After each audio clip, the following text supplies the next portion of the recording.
राहुल गांधी, मल्लिकार्जुन खड़गे, कांग्रेस पार्टी, प्रियंका दीदी।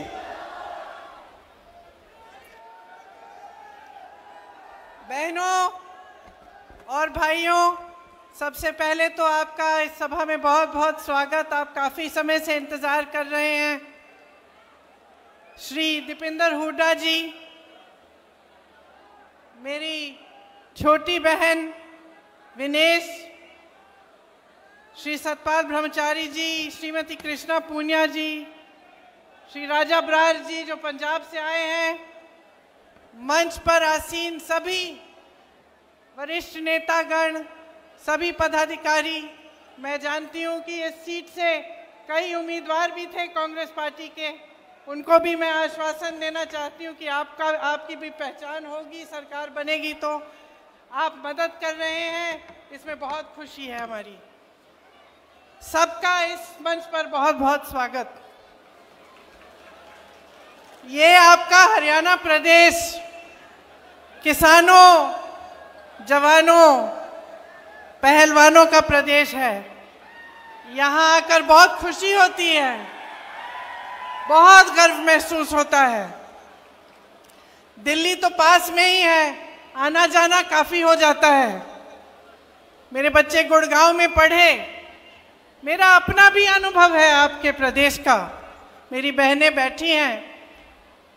कुछ सालों पहले, लगभग 8 साल पहले, मेरी बेटी शायद 15-16 साल की थी, तब वो हरियाणा प्रदेश के लिए बास्केटबॉल खेली।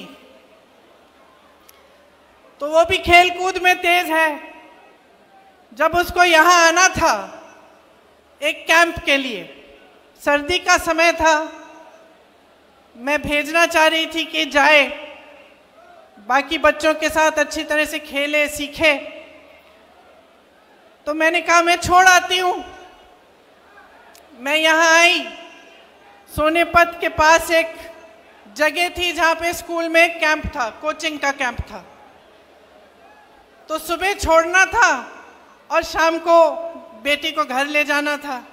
तो मैंने सोचा अगर मैं कैंप में जाऊंगी तो सबको पता चलेगा कि ये किसकी बेटी है। तो मैंने सोचा कि इससे अच्छा मैं थोड़ा दूर उसको छोड़ देती हूँ और वो चली जाएगी और शाम को मैं आके ले लूँगी, तो किसी को पता नहीं चलेगा कि मेरी बेटी है, सब की तरह समान तरह से उसके साथ व्यवहार होगा। तो मैंने बेटी को छोड़ दिया सुबह पाठशाला में। यहाँ सोनेपत के पास एक सरकारी पाठशाला थी शायद, और मैंने सुरक्षा कर्मियों को कहा कि अपनी गाड़ी हम किसी खेत के पास लगा देते हैं, गाड़ी में रुक जाएंगे पूरे दिन। तो बैठी थी मैं गाड़ी में, कुछ 1-2 किलोमीटर दूर था पाठशाला से, और मैंने खेतों में देखा कि एक दादाजी खेत में काम कर रहे हैं। तो मैंने सुरक्षा कर्मियों को कहा आप यहीं ठहरो, मैं जाके ज़रा बात करती हूँ। मैं चली गई खेत में उनसे बात करने के लिए। उन्होंने मुझे पहचाना नहीं, सुरक्षा कर्मी दूर थे। बातचीत हुई, मैंने कहा मुझे सिखा दीजिए कटाई करना। कटाई कर रहे थे तो थोड़ा सिखाया मुझे, थोड़ी सी कटाई मैंने उनके साथ कर ली। उन्होंने सोचा होगा ये शहर की लड़की है, थक गई होगी, धूप बहुत है, तो कहा कि बेटा घर चलो मेरे साथ, घर में चाय पिलाएंगे, थोड़ा सा आराम कर लेना। मुझे भी लगा कि पूरे दिन इंतज़ार करना है, तो चलो इन्हीं के घर चले जाती हूँ, दादू जी के साथ चली जाऊँगी, वहीं बैठ जाऊँगी, पूरा दिन इंतज़ार करना है मुझे। तो दादू के साथ मैं घर चली गई। मुझे घर ले गए अपने। घर में दादी जी थी, छोटे छोटे बच्चे थे, बहुएं थीं। मुझे खाना खिलाया, पराठे बनाए, चाय पिलाई, सारी बातें बताई कि कौन कहाँ पढ़ता है, कौन किसकी नौकरी कहाँ है, सारी चीज़ें। मुझे एकदम अपना लिया। मतलब अभी अभी मिले थे, मुझे जानते नहीं थे, अपने परिवार समान घर ले गए, अपनाया। मुझे भी बहुत अच्छा लगा। खूब बातें हुई कि किस तरह से क्या करते हैं, क्या होता है, अपना जीवन कैसे गुजारते हैं। तभी 4-5 घंटे बीत गए, मुझे पता भी नहीं चला। 4-5 घंटों बाद उनका बेटा घर आया। अब इत्तेफाक से उनके बेटे ने रायबरेली में काम किया था, तो मुझे देखते ही पहचान लिया और कहा कि आप तो प्रियंका हैं। तो अब मैंने कहा नहीं था, मैंने कुछ कहा नहीं था उनको, तो मुझे भी अचानक मुझे लगा, मैंने कहा हाँ। तो फिर तो सबने और भी गले लगाया और फिर दादी जी की बात की, पिताजी की बात की और हमारी एक दोस्ती हो गई। देखिए 8 से 10 साल बीत गए हैं। जब जब मेरी रैली आसपास लगती है तो उनका बेटा मनोज कभी कभी दादू जी को ले आते हैं मेरे से मिलने, कभी कभी मेरे घर भी आते हैं। जब जब मेरे घर आए तब कभी खाली हाथ नहीं आए, गन्ना लाए, घी लाए, बच्चों के लिए कुछ ना कुछ लाए, कपड़े लाए। और दादी जी सीधे मेरी रसोई में गई और पराठे बनाने लग गई, सबके लिए खाना पकाया। तो एक अपनापन जो था वो एकदम बन गया। और मुझे अक्सर लगता है कि यही है हरियाणा, यही है हरियाणा की जनता, यही है आपकी संस्कृति, यही है आपके संस्कार। और एक और बात बता देती हूँ कि उन 8 सालों में मेरे से एक चीज़ नहीं मांगी। कुछ भी मांग सकते थे, जब हमारी सरकार थी केंद्र में तो ठीक है, लेकिन सरकार न होते हुए भी कुछ भी मांग सकते थे, ये नौकरी दिलवा दो, एक काम करा दो। कुछ नहीं मांगा आज तक मेरे से, सिर्फ मुझे प्रेम दिया है। और मैं समझती हूँ हमेशा कि जो आपका प्रदेश है और मेरा परिवार है, उसके बीच जो रिश्ता रहा है, उसी का प्रतीक ये मेरा एक छोटा सा रिश्ता जो इस एक परिवार के साथ है वो है। एक और बात बताती हूँ, मेरी बच्ची फिर हरियाणा के लिए खेली और उसके साथ 10 और लड़कियां थीं जो उसकी टीम में थीं। यहाँ से दूर जाना था पौंडीचेरी, चेन्नई से भी आगे, मद्रास से भी आगे। वो लड़कियां गई, मैं भी साथ साथ चली गई। मैंने कहा मम्मी हूँ, जाना चाहिए। बाकी एक और लड़की थी जिसकी माताजी साथ में थी, बाकी सारी जो लड़कियां थी गांव की लड़कियां थी, खूब मेहनत करके आगे बढ़ी थी। उनके माता पिता नहीं आए उनके साथ। वो वहाँ पे 4-5 जो टूर्नामेंट थी उसके लिए उन्होंने संघर्ष किया। बहुत गर्मी थी उस समय, मेरे ख्याल से 44-45 डिग्री की गर्मी थी। और जो मेरी बेटी की टीम की कैप्टन थी उसका नाम रितिका था, छोटी सी लड़की थी, विनेश की तरह, तुम्हारी तरह छोटे बाल थे उसके। 102 बुखार था उस लड़की को, लेकिन वो खेलती रही, रुकी नहीं। डांट खाई उसने अपने कोच से। टीम को जिताने के लिए उसने इतना परिश्रम किया। मेरी बेटी घर आके मुझे कहती है, माँ 102 बुखार था उसको, अगर मुझे बुखार होता तो तुम घर ले आती, बोलती कि ले जाओ अभी नहीं खेलना है। वो अकेली थी, वो लड़ी, संघर्ष किया उसने। हमारी पूरी टीम उसके साथ खड़ी थी, लेकिन वो अकेली लड़की 102 बुखार लेकर वो खेलती रही, वो रुकी नहीं। तो मैं समझती हूँ कि हर लड़की, हरियाणा की हर लड़की के दिल में ये आग है। हर बेटी ने संघर्ष किया है अपने अपने तरह से। आप सब बड़ा करते हो, पालते हो, पोसते हो, किसी कैंप में भेजते हो, स्पोर्ट्स के लिए भेजते हो, आगे बढ़ाने के लिए आप संघर्ष करते हो, भरोसे के साथ भेजते हो।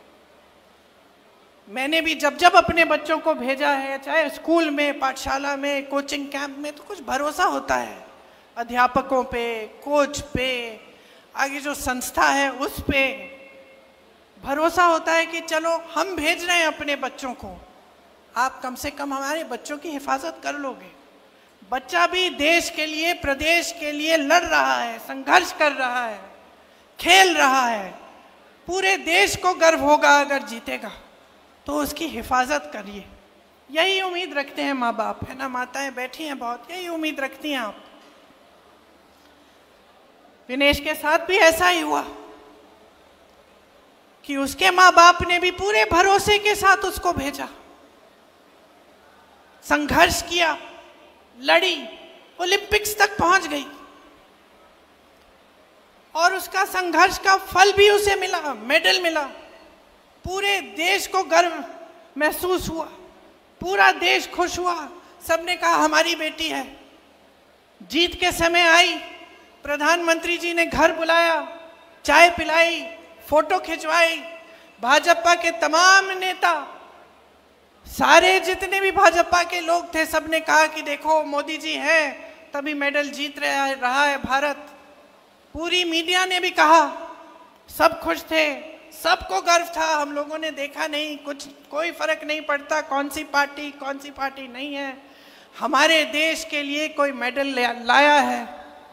और इतना संघर्ष करके हमारी लड़कियां, हमारी बहनें गई हैं, हम सबको गर्व महसूस हुआ। लेकिन फिर क्या हुआ? वो भरोसा तोड़ा गया। वो भरोसा जिसके साथ विनेश के माँ बाप ने उसको भेजा होगा, वो भरोसा जो विनेश के दिल में था अपनी सरकार के प्रति, अपने ओलंपिक्स के एसोसिएशन के प्रति, जिसके साथ वो इतनी दूर किसी और देश में जा रही थी अकेले, वो भरोसा टूटा। और क्यों टूटा? क्योंकि विनेश और उसके साथियों के साथ अन्याय किया गया। और जब विनेश ने अन्याय देखा तो खड़ी हो गई। और ये भी हरियाणा का स्वभाव है, ये आपका स्वभाव है, ये आपकी संस्कृति है, ये आपकी परंपरा है। आपने अपने बच्चों को इसी परंपरा के तहत बड़ा किया है। दीपेंद्र जी ने कहा, और आप सब जानते हैं, यहीं पे कुरुक्षेत्र की भूमि में, हरियाणा में, भगवान श्री कृष्ण ने भगवत गीता का प्रवचन दिया। और क्या कहा था उस समय कि जब जब अन्याय होगा, जब जब इस दुनिया में अन्याय होगा, तो सच्चाई और न्याय की आवाज उठेगी। मैं प्रकट होऊंगा, भगवान प्रकट होंगे और अन्याय के खिलाफ लड़ेंगे। ये आपकी परंपरा है। तो जब हम विनेश की बात करते हैं, सिर्फ विनेश का संघर्ष नहीं था, ये सिर्फ एक महिला का संघर्ष नहीं था, ये आप सबका संघर्ष है, ये आप सबकी लड़ाई है। जब इनके साथ अन्याय होता है, आप सबके साथ अन्याय होता है, आप सबका भरोसा टूटता है, आप सबके साथ विश्वासघात होता है। और आपकी परंपरा रही है, भगवत गीता की सीख से ही महात्मा गांधी जी ने हमारा स्वतंत्रता संग्राम चलाया। आज उनका जन्म दिवस है। आज अगर हम उनको याद करते हैं तो हमें एक बात याद आती है, सत्यमेव जयते, अहिंसा, सत्य। और कहाँ से मिली उनको ये बातें? भगवत गीता से मिली, भगवान श्री कृष्ण के प्रवचन से मिली, उनके संदेश से मिली।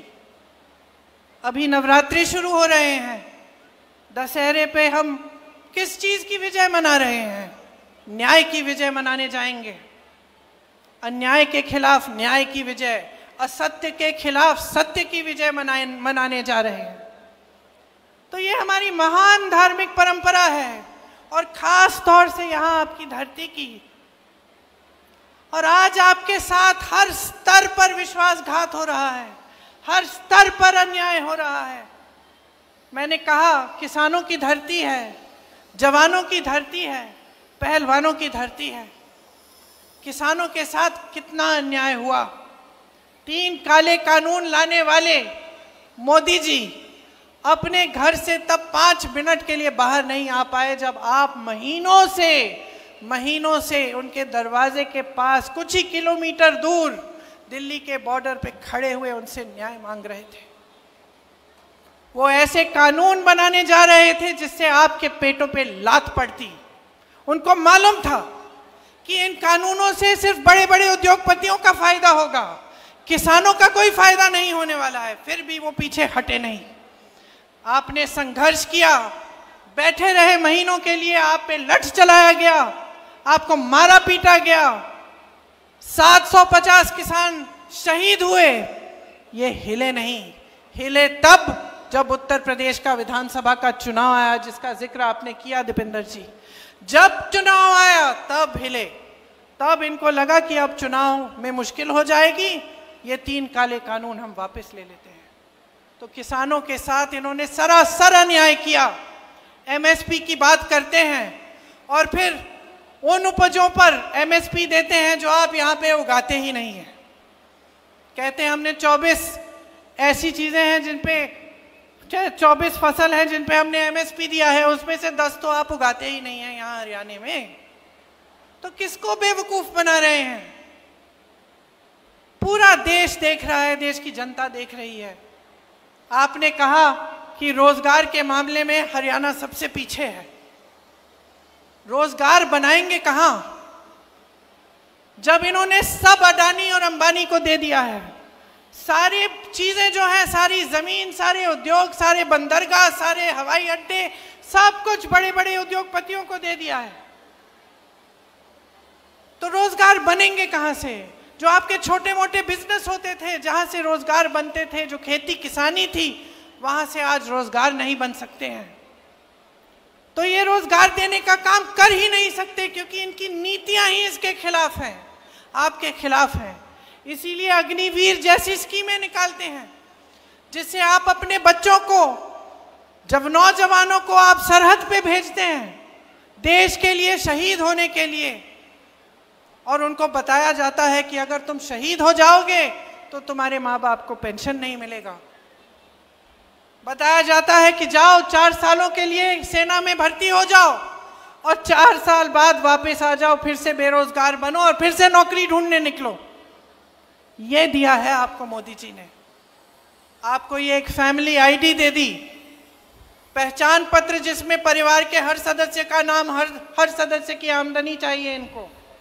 मैं मिली थी कुछ लोगों से भैया के साथ 2 दिन पहले, वो बता रहे थे कि जब से ये आईडी आया है तब से मुसीबत ही मुसीबत है। सबकी आमदनी जोड़ दी है और कईयों की आमदनी नहीं है, वो उसमें झूठी आमदनी डाल के जोड़ दी और फिर कह दिया कि ना तुम्हारा बच्चा सरकारी स्कूल में पढ़ सकता है क्योंकि तुम्हारी तो आमदनी बहुत है, या कह दिया कि जो किसान को सुविधाएं मिलती हैं वो तुम्हें मिलेंगी नहीं क्योंकि तुम्हारी आमदनी बहुत है। तो इस तरह से आपको गुमराह करने का काम किया है। 10 साल हो गए, 10 सालों से सिर्फ और सिर्फ आप अन्याय देख रहे हो, नौजवानों के साथ, पहलवानों के साथ, किसानों के साथ, महिलाओं के साथ। तो बचता क्या है? भगवान ने कहा कि जब जब अन्याय होगा तो न्याय की लड़ाई लड़ने के लिए आपके बीच उतरेंगे। लेकिन ये भगवान तो आपके दिल में भी तो है, यही भगवान आपके दिल में है, तो कब खड़े होगे इस अन्याय के खिलाफ? विनेश खड़ी हुई, बड़े बड़े नेताओं ने इसका साथ छोड़ दिया, मोदी जी ने नहीं बुलाया चाय पे, आए भी नहीं इनसे मिलने के लिए, बात करने के लिए, लेकिन इस देश की जनता खड़ी हो गई विनेश के साथ। आप खड़े हुए विनेश के साथ क्योंकि आपके दिल में सच्चाई है, आपके दिल में भगवान है। तो अब वो मौका आ गया है, फिर से वही कुरुक्षेत्र की लड़ाई, वही अंग्रेजी साम्राज्य के खिलाफ लड़ाई, कोई फर्क नहीं है। आज ये लड़ाई आपकी लड़ाई है, अन्याय के खिलाफ, असत्य के खिलाफ, दुष्टों के खिलाफ लड़ाई है। आपको खड़ा होना पड़ेगा, आपको अपने अंतर्मन में झांकना पड़ेगा और देखना पड़ेगा कि ये क्या हो रहा है मेरे साथ, मेरे प्रदेश के साथ, मेरे देश के साथ। ये नेता जो मंच पे आते हैं, बड़ी बड़ी बातें करते हैं, लेकिन जब काम का समय आता है तो हमें देखते ही नहीं है। जब हमारे साथ अन्याय होता है तो हमें पूछते नहीं हैं। जब हम इनके दरवाजे तक पहुंचते हैं और सड़क पे बैठ के इनसे यही गुहार लगाते हैं कि हमारी बात सुन लीजिए, हमारे साथ अन्याय हो रहा है, हमें आपके कानून नहीं चाहिए, हमारी भलाई करिए, तब हमारी तरफ देखते तक नहीं है। किसान कुचले जाते हैं, इनके मंत्री के बेटे के द्वारा जीप के पहियों के नीचे कुचले जाते हैं, ये हिलते नहीं है, पलक नहीं झपकाते। तो क्या हो रहा है आपके साथ? सरकार बनाता कौन है? आप बनाते हैं। नेताओं को बनाता कौन है? आज चाहे दीपिंदर जी हो, चाहे मैं हूं, चाहे विनेश जी हो, क्या आपके बिना हम इस मंच पे बैठ सकते हैं?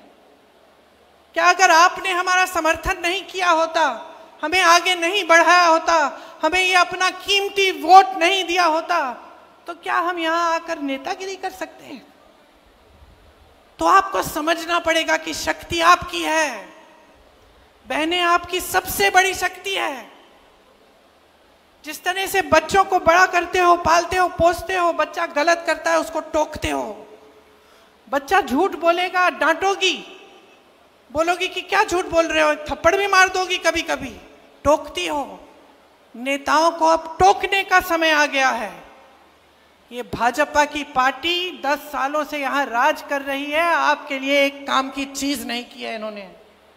जब जब आपको जरूरत पड़ी है पीछे हटे हैं। आपसे सिर्फ अपना स्वार्थ साधना है, खुद को आगे बढ़ाना है, यही इनको सूझता है। भ्रष्टाचार की बात करते हैं, मुझे हंसी आती है। मोदी जी कोई पुरानी चीजें, 10 साल पुरानी पता नहीं क्या क्या बातें करते रहते हैं, हंसी आती है मुझे। अरे इससे बड़ा भ्रष्टाचार क्या है कि देश के सारे उद्योग आपने अपने 2 मित्रों को दे दिए? इससे बड़ा भ्रष्टाचार क्या हो सकता है कि आप ऐसे कानून लाने जा रहे थे जिससे इस देश का किसान पिस जाएगा, लेकिन आपके बड़े 2 बड़े उद्योगपति मित्रों को सब कुछ मिल जाएगा, उन कानूनों का फायदा मिल जाएगा। वो उद्योगपति किसी किसान की जमीन हड़पना चाहे, लेना चाहे, तो किसान उसके खिलाफ कचहरी में लड़ ही नहीं सकता, ऐसा कानून था वो। डीएम के पास जाओ और डीएम सुलझाएगा तुम्हारा मामला। अगर तुम्हारी जमीन ले ली किसी बड़े उद्योगपति ने, ये कानून लाने जा रहे थे, आप समझ गए, आपने पहचाना, और क्योंकि आपने पहचाना आपने संघर्ष किया। हमारे संविधान ने आपको सबसे बड़ी शक्ति दी है। सत्यमेव जयते कहने वाली बात नहीं थी, ये हमारे संविधान में गढ़ी हुई है ये बात, समानता की बात, कि आप में, मेरी बहन जो यहाँ बैठी है, आप में वो खेती जिसने मुझे सिखाई दादू जी, आप में उतनी ही शक्ति है जितनी दीपिंदर जी में है, जितनी मोदी जी में है, जितनी मेरे में है। ये संविधान ने शक्ति दी है आपको, ये वोट की शक्ति है, ये वो अधिकार है जिससे आप हम सबको बदल सकते हो, नया नेतृत्व ला सकते हो। आप चाहो तो अपने भविष्य को बदल सकते हो।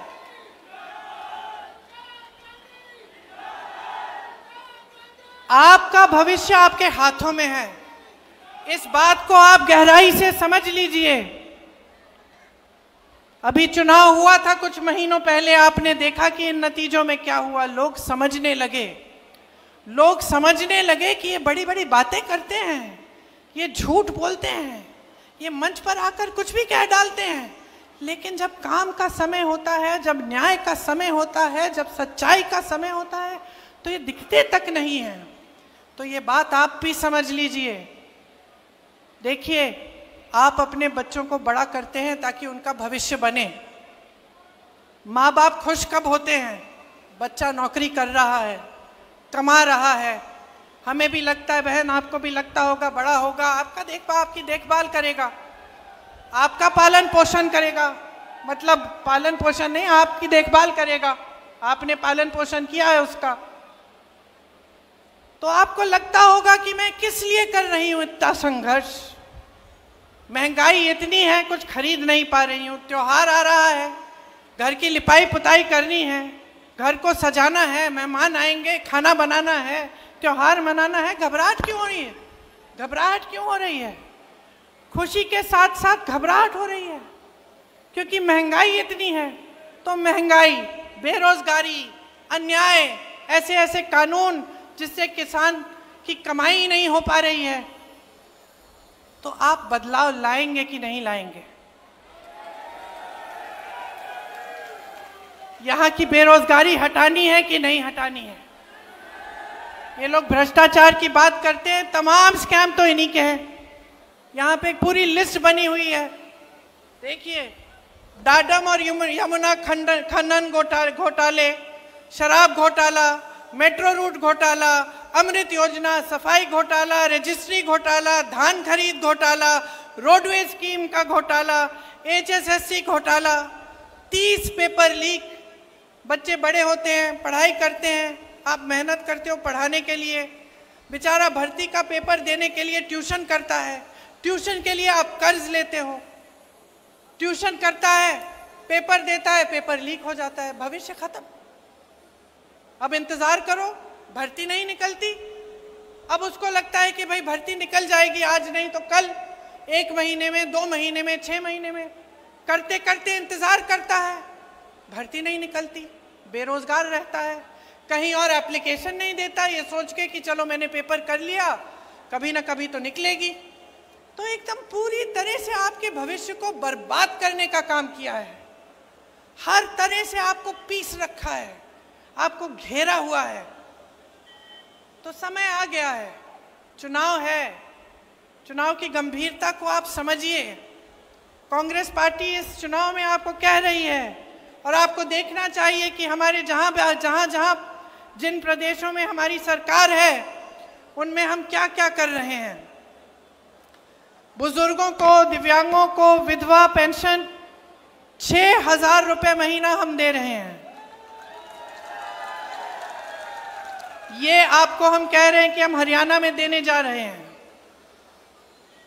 मेरी बहनों को हर महीने 2,000 रुपये मिलेंगे सरकार से, क्योंकि बहनें, आपकी मेहनत को कोई पहचान नहीं रहा है, आपकी मेहनत को कोई पहचान नहीं रहा है।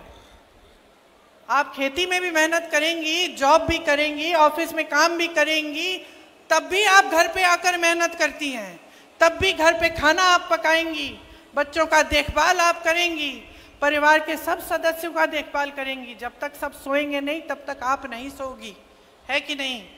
कोई पहचानता है इस मेहनत को? हम कह रहे हैं, हम पहचानते हैं। आपको हर महीने 2,000 रुपये दिए जाएंगे इस मेहनत के लिए, ताकि आप कम से कम अपने पैरों पे आप थोड़ा सा अपना पैसा रख सकते हैं, अपने पैरों पे अपनी तरह से खड़े हो सकते हैं। आज गैस का सिलेंडर इतना महंगा है, आप खरीद नहीं पाते। कांग्रेस पार्टी कह रही है गैस के सिलेंडर को 500 रुपये में आपको दिया जाएगा, मतलब आप 500 रुपये में उसको खरीद पाएंगे। जो 2 लाख पद खाली हैं, 10 सालों से भाजपा की सरकार ने खाली रखे हैं, उनको भरने का काम कांग्रेस पार्टी करेगी। भैया के साथ 2 दिन पहले मैं हरियाणा में ही कुछ लोगों से मिली, ट्रक चलाते हैं वो। मैंने उनसे पूछा कि अगर आपको एक स्कीम आपके लिए निकालनी होती जिससे आपका फायदा होता, वो कैसी स्कीम होती, कौन सी स्कीम होती? उन्होंने कहा कि स्वास्थ्य बीमा की स्कीम होनी चाहिए। एक ने कहा मैं राजस्थानी हूँ, जब अशोक जी और कांग्रेस की सरकार थी राजस्थान में, तो मैंने अपनी माताजी का इलाज 80,000 रुपये का इलाज, किडनी का की समस्या थी, मैंने उनका इलाज मुफ्त में कराया। ऐसी स्कीम यहाँ हरियाणा में भी लाओ। तो आज मैं आपको कहना चाहती हूँ कि 25 लाख रुपए तक मुफ्त इलाज सरकार आपका कराएगी, चाहे कुछ भी आपकी बीमारी हो। राजस्थान में कैंसर के पेशेंट, हार्ट के पेशेंटों का इलाज हुआ, मैं मिली उनसे, इतने खुश थे, और हम भी खुश थे कि भाई हमने भी अपनी जिम्मेदारी निभाई। ये जो सारा पैसा आपसे लूटा जाता है दिन रात, जो भाजपा की सरकार, मोदी जी की सरकार, अडानी अंबानी जी की सरकार जो आपसे रोज लूट रही है, ये पैसा वापस आपकी जेब में आना चाहिए, वापस आपको मिलना चाहिए। कैसे? इन्हीं स्कीमों के द्वारा। ये 25 लाख का मुफ्त इलाज, ये बीमा, ये जो 2-2 हज़ार रुपये महिलाओं को मिलेंगे, जो बुजुर्गों और दिव्यांगों को और विधवाओं को 6,000 रुपये का पेंशन मिलेगा, जो शिक्षा और स्वास्थ्य की सुविधाएं मुफ्त में मिलेंगी हरियाणा में अगर कांग्रेस पार्टी आएगी, 300 यूनिट बिजली मुफ्त में मिलेगी, गरीब परिवारों को 100 गज का प्लॉट और 2 कमरे का मकान जो मिलेगा, ये सब आप ही के पैसों से जो आज आपसे लूटे जा रहे हैं, बड़े बड़े उद्योगपतियों को दिए जा रहे हैं, उन पैसों से आएगा ये पैसा, क्योंकि ये आपका पैसा है, आपकी जेब में जाना चाहिए। मैंने एमएसपी की बात की, इसकी गारंटी दे रहे हैं हम, गारंटी दे रहे हैं कि आपको मिलेगी। हम पीछे हटने वाले लोग नहीं हैं, हम लड़ने वाले लोग हैं। हम आपके लिए सड़कों पे उतरे हैं, हमने संघर्ष किया है, चाहे दीपेंद्र जी हो, चाहे विनेश जी हो, हम सब ने आपके लिए संघर्ष किया है और करते रहेंगे। हम सब आपके लिए दिन रात समर्पित रहेंगे। आप याद रखिए कि कौन आपके लिए खड़ा रहता है और कौन आपके लिए सच्चाई से काम करना चाहता है। मैं दावे के साथ ये कह सकती हूँ कि विनेश उनमें से है, क्योंकि जब हमने राजनीति में आने की बात की तो इन्होंने मुझसे ये नहीं कहा कि मुझे शान चाहिए, शोहरत चाहिए, मुझे सत्ता चाहिए, ये नहीं कहा। हिचकिचा रही थी, सोच रही थी कि करना चाहिए कि नहीं। फिर मेरे से कहा, दीदी सच बताओ, मुझे गलत बात मत बताओ।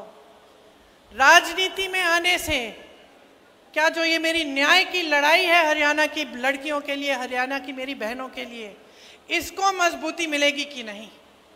अगर मजबूती मिलेगी तभी मैं राजनीति में आऊंगी, ये बोला है।